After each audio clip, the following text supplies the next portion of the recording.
औज़ुबिल्लाहिमिनश्शैतानिर्रजीम बिस्मिल्लाहिर्रहमानिर्रहीम। मैं अपने तमाम सब्सक्राइबर को और नॉन सब्सक्राइबर को अपने चैनल विद रुमान में वेलकम करता हूं, और मैं यही कहूँगा कि मेरे चैनल को ज़्यादा से ज़्यादा सब्सक्राइब करें, लाइक करें और शेयर करें और कमेंट करें। आज मैं ACC 501 बिज़नेस फाइनेंस का लेक्चर नंबर 8 लाके आया हूँ। उसका पार्ट 1 है। ये पार्ट 2 पार्ट में मुश्तमिल होगा। तो हाफ इस लेक्चर में कवर किया जाएगा, हाफ नेक्स्ट लेक्चर में कवर किया जाएगा। तो आज लेक्चर नंबर मैं 1 लेके आया हूँ, 8 लेके आया हूँ, उसका पार्ट 1 लेके आया हूँ। तो आज इसको देखेंगे, इसको समझिएगा ध्यान से। तो इसको आगे आगे लेके चलिएगा, आगे लेके चलिएगा और देखते हैं, इसको लेक्चर की तरफ बढ़ते हैं। ये लेक्चर है, हमने कॉमन साइज पढ़ना है, statement, common size of statement पढ़ना है। अच्छा, कॉमन साइज स्टेटमेंट में क्या होता है? सबसे पहले ये देखना होता है कि आपकी कॉमन साइज जो होती है ना, कॉमन साइज जो रिफल होती है, स्टैंडर्ड वाइज कंपैरिजन करना होता है। या तो आपने परसेंटेजली कंपैरिजन करना होता है या डॉलर, इंस्टेड डॉलर की वजह से, मतलब आपने परसेंटेज के हिसाब से इसको कंपैरिजन करना होता है अदर देन डॉलर की निस्बत। ठीक है, ये ध्यान में रखिएगा। कॉमन साइज आप डॉलर के जरिए भी कर सकते हैं, लेकिन परसेंटेज आपको बड़ा बेनिफिट मिलता है। ठीक है, तो ये आपने देखना है। इसकी एग्जांपल भी देखेंगे, मतलब परसेंट ईयर 1 में परसेंट क्या थी, ईयर 2 में परसेंटेज क्या थी, ईयर 3 में परसेंटेज क्या थी, ईयर 4 में परसेंटेज क्या थी, आपने ये देखना है। ठीक है, आगे देखना है कि फाइनेंशियल स्टेटमेंट जो होता है प्रेजेंट करता है all item in the percentage in called common size statement.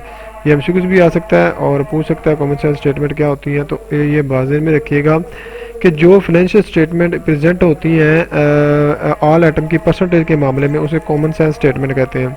जितनी भी फाइनेंशियल स्टेटमेंट आपकी प्रेजेंटेशन, आपकी परसेंटेज आपकी जितनी भी है, ठीक है, वो परसेंटेज में होती है, तो उसको कहते हैं कॉमन साइज स्टेटमेंट कहते हैं। Balance sheet items shown as percentage of the total asset and income statement as percentage of sale. इसका मतलब बैलेंस शीट जो आइटम्स होती है वो शो करती है percent of the total asset, किसके? वो ओवरऑल इनकम स्टेटमेंट के items percentage of the sale. मतलब जितने भी आपके एसेट है वो परसेंटेज एसेट परसेंटेज सेल के मुताबिक ही देखे जाते हैं। बैलेंस शीट में टोटल एसेट के हिसाब से और इनकम स्टेटमेंट में टोटल परसेंटेज सेल के हिसाब से। अब इसमें बैलेंस शीट में आप इनकम स्टेटमेंट भी इंक्लूड कर सकते, परसेंटेज के लिए एसेट टर्नओवर का फार्मूला आप निकाल सकते हैं। एसेट भी इंक्लूड, प्रॉफिट और लॉस अकाउंट का भी हिस्सा होता है, बैलेंस शीट का भी हिस्सा होता है। ठीक है, तो ये देखिएगा होता है। ठीक है, उसके बाद अब ये एग्जांपल आपकी कॉमन साइज स्टेटमेंट है, इसको पढ़ना है ध्यान से। ठीक है, ये आपको पता चल जाएगा इसका, तो समझना है। ये जस्ट क्वेश्चन दिया हुआ है आपको और कुछ नहीं दिया हुआ, फॉर्मेट दिया हुआ है। AG2 इनको बैलेंस शीट में 31 दिसंबर दिया हुआ है, जितना भी ईयर 1 ईयर 2 का। अब देखेंगे करंट एसेट आपका कैश ईयर 1 में 84 है और ईयर 2 में 98 है। ठीक है, अकाउंट रिसीवेबल आपके 165 है, इसके 188 है। ठीक है, और इन्वेंट्री 393 है और 422 है, ये आपकी इन्वेंट्री। अब इन दोनों, इन सब को आप जमा करेंगे ना, इन सब को आप जमा करेंगे तो ये आपका ईयर 1 का टोटल एसेट आ जाएंगे। तो आप इसको जमा करेंगे सबको, तो ईयर 2 का आपका टोटल एसेट आ जाएगा। ऐसे ही आपके जो नेट फिक्स एसेट होते हैं, नेट प्लांट एंड इक्विपमेंट है, ठीक है, ये ईयर 1 में इतने हैं, ठीक है, और ईयर 2 में इतने हैं। ठीक है, ये इसके हैं और ये इसके हैं। ठीक है, अब इसमें क्या करना है, इसमें ये ये टोटल एसेट कैसे बने हैं? टोटल एसेट आप ये फार्मूला याद रखिएगा कि ईयर 1 के जो करंट एसेट है प्लस फिक्स एसेट है, फिक्स एसेट है, तो वो उन दोनों को जमा करके आप क्या करते हो आप क्या करते हो, ये वाले current asset, total current asset और फिक्स एसेट दोनों को मिला के आपकी टोटल एसेट की फिगर बनती है। ठीक है, आगे यहाँ पे इसमें लाने का टोटल करंट एसेट 2002 में और ये फिक्स एसेट आपकी ये फिगर बन जाती है 3588 बन जाती है। ठीक है, अब ये आपके आगे टोटल एसेट, ये बैलेंस शीट का हिस्सा दिया हुआ है, बैलेंस शीट का हिस्सा दिया, इसमें बस आपको समझाना था, बस फिगर ही दी हुई है उसने। अब लाइबिलिटी इक्विटी में देखते हैं, लाइबिलिटी में देखते हैं कि अब उसमें क्या किया हुआ है। अब देखें, उसमें करंट लाइबिलिटी में पेबल दिए हुए हैं ईयर 1 ईयर 2 के, नोट पेबल दिया हुआ है 1 2 का। टोटल लाइबिलिटी करंट लाइबिलिटी क्या होती है, अब इन दोनों को जमा कर लो ठीक है, आपकी टोटल लाइबिलिटी आ जाएगी और इस जमा को करंट लाइबिलिटी बन जाएगी, इसको दोनों को जमा कर ये करंट लाइबिलिटी बन जाएगी। ठीक है, अब आपके लॉन्ग टर्म डेट कितने हैं, ये वाले 531 और 457, ये लॉन्ग टर्म डेट दिए ईयर 1 ईयर 2 के। ठीक है, उसके बाद शेयर होल्डर इक्विटी आ जाती है। शेयर होल्डर के आपके मतलब क्या कॉमन स्टॉक या पेड इन सरप्लस है जो 500 है, 550 है इसका। टू रिटेन अर्निंग का ऐसी है, ईयर 1 के इतनी है रिटेनिंग और ईयर 2 की रिटेनिंग इतनी है। टोटल शेयर होल्डर इक्विटी मतलब ये इतनी है और ये इतनी है। ठीक है, अब टोटल शेयर होल्डर इक्विटी कैसे आएगी, अब इस दोनों को अब जमा कर लो। ठीक है, इस दोनों को जमा कर लो तो ये टोटल इक्विटी आ जाएगी, टोटल इक्विटी आ जाएगी। ठीक है, अब टोटल इक्विटी आ जाएगी ये वाली। ठीक है, अब इन दोनों को जमा करोगे। ठीक है, इन दोनों को जमा करोगे तो आपकी क्या आ जाएगी, टोटल इक्विटी आएगी। अब टोटल लायबिलिटी इक्विटी को देखना है हमने, टोटल लायबिलिटी इक्विटी कैसे आती है ये देखिएगा, हमने ये पूछ लेगा।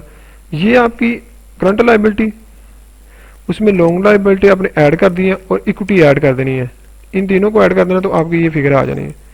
ऐसे इसको करना है, current liability, long term liability, ठीक, और इक्विटी को आपने ऐड कर देना है तो ये आपकी फिगर आ जाएगी। ठीक है, तो ये बात ध्यान में रखिएगा। मतलब आपने टोटल इक्विटी एंड शेयर में से टोटल लायबिलिटीज का, टोटल लायबिलिटी में कौन सी लायबिलिटी आती है, एक तो करंट आती है और एक लॉन्ग टर्म आती है। ठीक है, एलओजी लॉन्ग, एक करंट आती है एक लॉन्ग टर्म। ऐसे फिक्स एसेट में करंट एसेट कैसे, टोटल एसेट कैसे होता है, लॉन्ग करंट और फिक्स है दोनों एसेट। तो ये लॉन्ग टर्म एसेट जिसे हम फिक्स को लॉन्ग टर्म एसेट कहते हैं और ये हमारे टोटल लायबिलिटीज कहते हैं। इक्विटी का समय आ जाता है, आपके शेयर होल्डर इक्विटी आ जाती है। ठीक है, आगे देखते हैं इसको समझने के लिए आगे इसका आगे काम चलना है थोड़ा सा। अब ये परसेंटेज में दिया हुआ है, परसेंटेज में क्या दिया है, करंट एसेट आपके 2002 में 2.5 है और 2002 में और 2001 में 2.5 है, 2002 में 2.7 है। ऐसे रिसीवेबल का दिया हुआ है, देख लीजिएगा। इन्वेंट्री का दिया हुआ है 2001 में 2002 में, और करंट टोटल एसेट का दिया हुआ है ये वाले। अब टोटल एसेट कैसे आते हैं इसको मैंने फिर बताऊंगा, इन दोनों को आप ऐडअप कर लीजिएगा। ठीक है, तो ये आपका आंसर आ जाएगा ये वाला, और इसको भी आप ऐडअप कर लीजिएगा तो ये आपका आंसर आ जाएगा। ठीक है, ये आपको समझ लग गई होगी, जैसे हम पीछे कैलकुलेशन किया। अब 18.9% और 80.3% ये आपका ईयर 1 2 का है। ठीक है, और टोटल एसेट आपके कितने आएंगे, आप इसको और इसको इसमें जमा कर दो तो ये 100% आएगा, इसको इसमें जमा कर दो तो इसमें 100% आएगा, टोटल एसेट आ जाएंगे। ठीक है, तो ये 100% आ जाएंगे आपके। ठीक है, आगे देखिएगा, टोटल लायबिलिटी ऐसे ही है, अकाउंट पेबल आपके दिए हुए हैं और नोट पेबल दिया हुआ है। करंट लायबिलिटी आपको कैसे दी हुई है, ये वाली, इन दोनों को ऐड कर लें, करंट लायबिलिटी आ जाएगी। और लॉन्ग टर्म लायबिलिटी दी हुई है आपकी ईयर वाइज, ईयर 1 में ईयर 2 में। ऐसी आपकी कॉमन स्टॉक और सरप्लस दिया हुआ है ये ईयर 1 ईयर 2 में, और रिटेन अर्निंग आप ईयर 1 ईयर 2 में दी हुई है। ठीक है, उसके शेयर होल्डर इक्विटी कैसे आएगी, अब इन दोनों को ऐड कर लो तो ये आ जाएगा, इन दोनों को ऐड कर लो तो ये आ जाएगा। ठीक है, अब ये 100% कैसे आएगी, 100% इसलिए आएगी, आपको पीछे आपको बताया हुआ है कि ये आपकी करंट लायबिलिटी है, इसमें से लॉन्ग टर्म लायबिलिटी ऐड कर दो, प्लस कर दो और ये प्लस कर दो। ठीक है, तो ये आपकी 100% आ जाएगी। ठीक है, ऐसे इसमें ये ऐड कर, इसमें से ये ऐड कर, लॉन्ग टर्म लायबिलिटी ऐड कर दो और ये इक्विटी ऐड करो। देखो ना, इसके ऊपर गौर जाए, इसके ऊपर गौर करें, total liability plus and equity, मतलब आपने टोटल लायबिलिटी, ये दोनों चीजें आपकी टोटल लायबिलिटी है, current fix long term plus current, में से फिक्स भी कहते हैं, फिक्स लायबिलिटी में जैसे लॉन्ग टर्म लायबिलिटी, इन दोनों को ऐड और इक्विटी को आपने ऐड करना है। ये भी इक्विटी जमा करके इक्विटी आई है ना। ठीक है, तो इक्विटी में जमा कर लेना। ठीक है, अब आपको समझ लगी, आगे काम शुरू होने वाला, ये तो आसान काम था, आगे शाम काम शुरू होने लगा इसका कि ठीक है। अब देखें, इसमें यहाँ काम शुरू होता है, कहते हैं सपोज करते हैं, वी आस्क कहते हैं, what happened to A to G net plant and equipment NP and E. ये लफ्ज ध्यान याद रखिएगा, क्योंकि नेट प्लांट एंड इक्विपमेंट को कहते हैं ओवर द पीरियड। मतलब ओवर द पीरियड इसके साथ हुआ क्या है, पहले हमने ये देखना है। ठीक है, अब देखिए, base on the 2001-2002 balance sheet, BS का मतलब बैलेंस शीट में जो net property plant and equipment आया वो रोज कर रहा है 2731 से लेकर 228 तक कर रहा है, जो इंक्रीज कितना आ रहा है 149।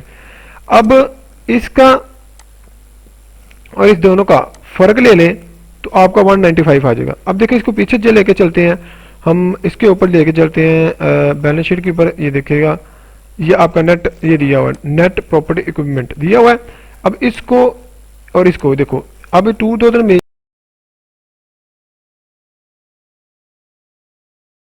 2002 में ये था और 2001 में ये था, इन दोनों का डिफरेंस निकाल लो तो 149 आएगा। ठीक है, तो ये वो ये बताना चाह रहा है। ठीक है, तो आगे चलते हैं। आगे कहते हैं did the firm property new plant and equipment goes up या डाउन, मतलब बढ़ा है कि डाउन हुआ है, सारी बात है ऑब्वियसली इंक्रीज हुआ है। It if obviously it went up, आगे गया है, but he so it did not total asset, so did total asset. In fact, looking at the standard elements, net plant and equipment went from 80.9 of total asset and 80.3 of the total asset. मतलब ये देखिएगा, ये अब ये इसकी बात क्या कर रहा है, अब वो ये इसकी बात कर रहा है इसकी। अब कहता है कि 2000 में ये आपके टोटल एसेट होते हैं, 2002 में ये हुए हैं। मतलब परसेंटेज के हिसाब से देखा जाए कि परसेंटेज के हिसाब से देखा जाए कि हमारा 2001 में ज्यादा था, 2002 में कम हो रहा है। अगर अमाउंट के हिसाब से देखा जाए तो अमाउंट के हिसाब से आपका क्या है, अमाउंट के हिसाब से 2002 में ज्यादा है। ठीक है, ये देखिएगा, ये देखिए अमाउंट ज्यादा है ना इसकी 2002 में और इसकी कम है 2001 में। अब इसकी परसेंटेज देखिएगा, परसेंटेज 18.9 ये है और 80.3 2003 में है, तो ये कम आ रही है। ये क्या आ रही है, कम आ रही है। ठीक है, ठीक है, तो ये देखना इसका ये डिफरेंस उसने निकाला हुआ है कि हमारी जो स्टैंडर्ड परसेंटेज देखिएगा तो वो ये क्या है कि हमारी गोज डाउन जा रही है, रुपीस के डॉलर के हिसाब से अपर जा रही है, मतलब इसके हिसाब से 140 इंक्रीज हो रहा है, तो ये अपर जा रहा है मतलब। लेकिन परसेंटेज के हिसाब से देखिएगा तो परसेंटेज के लिहाज से डिक्रीज हो रहा है। अब ये कैसे डिक्रीज होता है, इसके फार्मूले हैं, ये इसने आपको रकम दी हुई है बकायदा। ठीक है, ये बकायदा कैलकुलेट करने पड़ते हैं। ठीक है, आपने कैलकुलेट करने होते हैं। ठीक है, इसकी चीज़ों को। ठीक है, तो ये आपको बताए होते हैं। ठीक है, तो ये आपका total asset divide by total sales divide करके आपको पता चल जाए ईयर 1 में ईयर 2 में आपका क्या चल रहा है। ठीक है, अब देखिए ये आपको समझ लग गई होगी। आगे चलते हैं, लेक्चर आगे बढ़ते हैं। अब देखिएगा मोर स्टैंडर्डाइज स्टेटमेंट देख लें। कहता if standardize 2002 number of the by dividing by each 2001 number we get of the common base of the year in the case of 2880 and 2731। मतलब ये एसेट की बात कर रहा है, 2002 में ये था, 2001 में ये था। अब इसको डिवाइड करें 2880 को डिवाइड करें 271 के प्रीवियस ईयर से डिवाइड करें तो हमारा ये कह रहा है इतना इंक्रीज हो रहा है। हमारे पॉइंट है 05.5 एन जो एनपीवी रोज कर रहा है हमारा 5.45 के हिसाब से। अब ये 0.45 कैसे आया, जो आपका पिछले चैप्टर पिछले आपने देखा था, ये देखिएगा ये 49 आपका रोज हो रहा है ना। ठीक है, रोज हो रहा है। ठीक है, इसको आपने क्या कर देना है, इसको आपने एक मिनट है जे मैं आपको कैलकुलेशन करके, कैलकुलेटर तो नहीं तो निकलेगा, मैं आपको वैसे बता देता हूँ ऐसे मोबाइल अपने मोबाइल में कैलकुलेटर ऑन करके, ताकि आपको बता देता हूँ कि इसको कैसे करना है आपने। ठीक है, अब देखिएगा इसमें जो आपने 149 जो आया आपने वो उसको ना आपने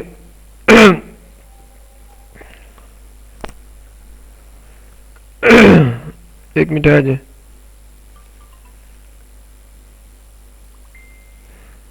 अब देखिए ये देखिएगा आपका 149 आया ना, आपका 140 इंक्रीज हो रहा है, 9 इंक्रीज हो रहा है। आप प्रीवियस ईयर से डिवाइड कर दो इसको, प्रीवियस ईयर से ये देखा 2731 इससे डिवाइड करेंगे तो ये आपके परसेंटेज इंक्रीज होगी इस हिसाब से। ठीक है, अब उसने कहा है कि आप अगर इस हिसाब से करेंगे 2880 डिवाइड बाय 275 हो तो ये इतना इंक्रीज होगा। अगर हम प्रीवियस डिवाइड से करेंगे तो हमारा इतनी इंक्रीज होगा। बस उसने ये कहा हुआ है, बस और कुछ नहीं कहा उसने कि प्रीवियस ईयर के हिसाब से इतना इंक्रीज हो रहा है, प्रीवियस हिसाब से हमारे 5.45% इंक्रीज हो रहा है। तो 149 डिवाइडेड बाय 273 डिवाइड कर लोगे, मल्टीप्लाई 100 करते परसेंटेज हिसाब जाएगा।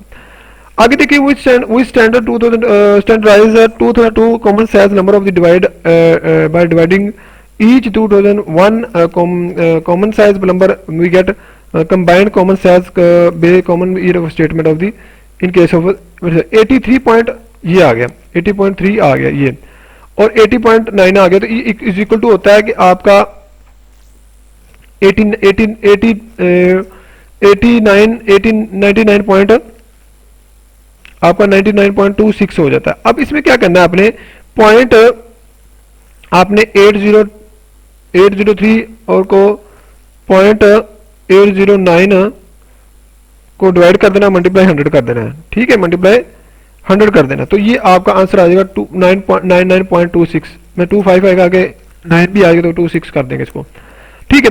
तो ये आएगा 0.803 डिवाइडेड बाय 0.809 करेंगे तो ये आपका आंसर आ जाएगा, ठीक है।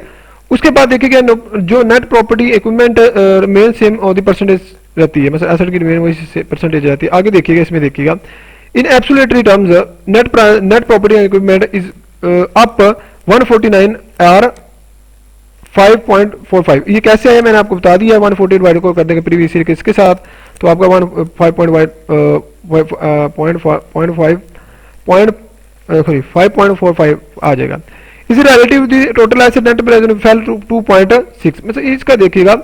अब उसने कहा कि ये हमारा जो 2 पॉइंट इसमें 5.45 तो इंक्रीज हो रहा है हमारा एसेट, लेकिन उसके बदले में जो आपके टोटल एसेट हैं वो आपके डिक्रीज हो रहे हैं। देखिएगा ना, इसे देखिएगा आपका फिक्स एसेट्स कितने हैं, प्रॉपर्टी प्लांट वैल्यू कितना हो रहा है, ये देखो 80.3 था पहले और 80.9 था, इन दोनों का डिफरेंस लगाएंगे तो 0.6 आएगा, 0.6% आपका फेल हो रहा है, इसका मतलब ये है, ठीक है।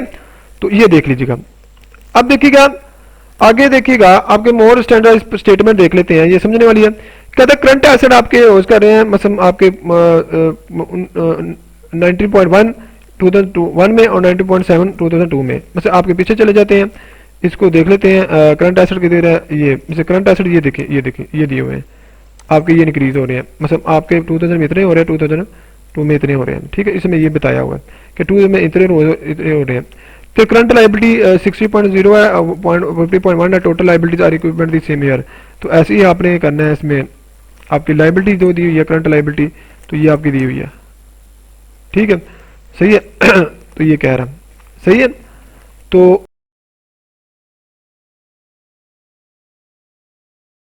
उसके बाद देखिएगा कहते total equity rose 60.1 and total liability equity 70.2। ये देखिएगा पीछे करके मैं आपको बताता हूं, इसका ये वाला इंक्रीज हो रहा है, ठीक है। अब देखो ना, पहले 2001 में आपका इतना था और 2002 में आपका इतना था, तो ये क्या हो रहा है, रोज हो रहा है, ठीक है, 2001 की निस्बत, ठीक है, ठीक है। उसके बाद देखिएगा overall as liquidity measuring the current asset compare to the current liability increase over the year. अब देखो उसका कहने का मतलब है कि हमारा जो करंट लायबिलिटी है ना, करंट लायबिलिटी होता है वो इंक्रीज होती है ओवर द ईयर हो रहा है। फॉर एग्जाम्पल देखिए ना, आपकी करंट लायबिलिटी 2001 में इतनी थी और 2002 में इतनी हो गई है, ठीक है।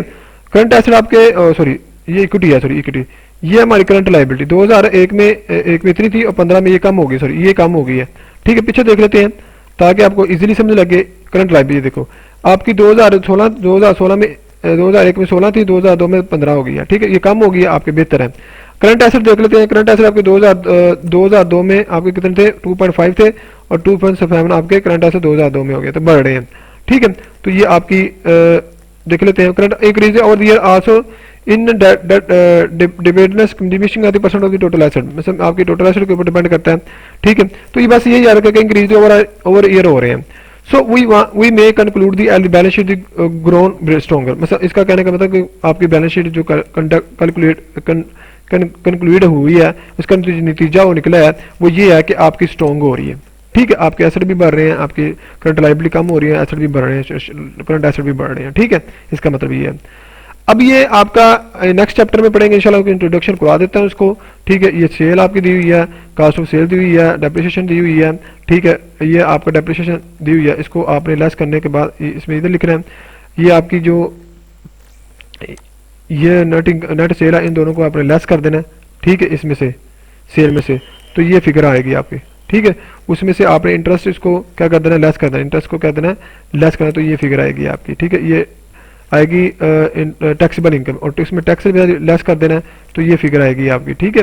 ये नेट इनकम आएगी, ये क्या आएगी, नेट इनकम आएगी। अब इसको हाफ ऑफ कर लें, मतलब इसका हाफ का क्या करना है, मतलब थर्ड का हिस्सा मिलना है, इसमें 121 आपका डिविडेंड पे कर दिया और 242 आपका रिटेन अर्निंग में रख दिया। ये उनकी मर्जी होती है अब, ठीक है। ये परसेंटेज भी रखी जाती है, ठीक है।